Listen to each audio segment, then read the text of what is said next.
A billionaire sat on the marble floor of his mansion, clutching his chest in despair. "I can't fix this," he whispered, his voice breaking. From the shadows of the street outside, a man who owned nothing stepped forward and said, "But I can." What happened next turned the world upside down. The cry was not one of wealth, but of weakness.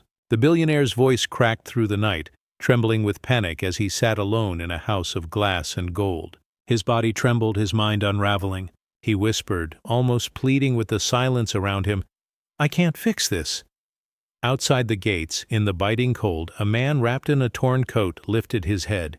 He had heard many cries in his life, on battlefields, in hospital wards, in the streets where dignity was stolen.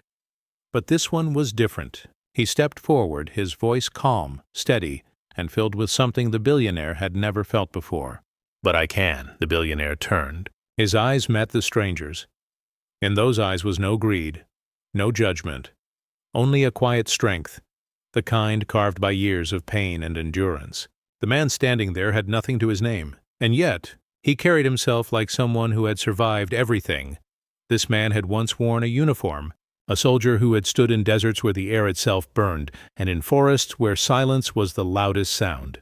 He had lost brothers, seen friends fall, and returned home with medals that rusted while the world forgot his name. The streets became his barracks, cardboard his shelter, but through it all he kept one truth alive inside him. Broken things could still be mended.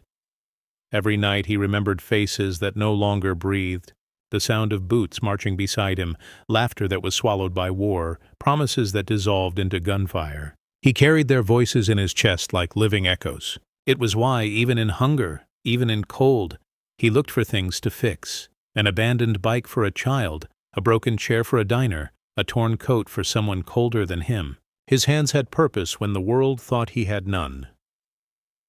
Now, standing before a man who owned empires, he felt the same calling, not to beg, not to take, but to give.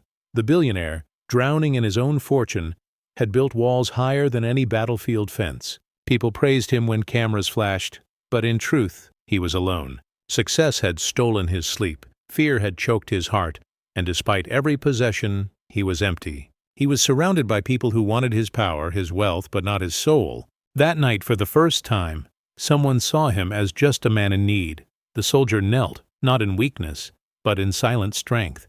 "You've built towers, but you've forgotten how to stand," he said softly. "You've gained the world, but lost your peace. Peace is not bought. Peace is built." For the first time in years, the billionaire listened. He said nothing, but his silence was louder than his wealth. Around them, the city moved on, blind to the meeting of two men, one who had everything and one who had nothing. Yet in truth, the roles were reversed. The soldier's words became a turning point. In the days that followed, the billionaire began to walk with him, learning the rhythm of streets he had never touched, listening to stories money could never buy. The man who once hid behind glass walls learned that true strength was carried in scars, not in numbers. And when people mocked the soldier, whispering about his coat, his unwashed hands, the billionaire stood beside him in silence. His presence spoke louder than any defense. Respect was no longer a gift from the rich to the poor. It was a truth revealed in the dignity of the forgotten. 3 lines from that moment would echo long after. Silent strength speaks louder than wealth. Peace is not bought. Peace is built. Sometimes the poorest man carries the richest lesson. In time, crowds would gather not to see a billionaire, but to honor the nameless veteran who showed him how to live again. Where once people walked past him with cold indifference, they now stood in quiet respect. The man who had nothing gave the greatest gift of all, a reminder that broken things can be mended, even hearts weighed down by gold. And as the world watched, one truth rose above every fortune and every failure. Sometimes, the one with the least has the most to give. If this story moved you, share where you're watching from. What lesson do you carry from it? And if you want to hear more stories that honor silent heroes, subscribe and walk this journey with us.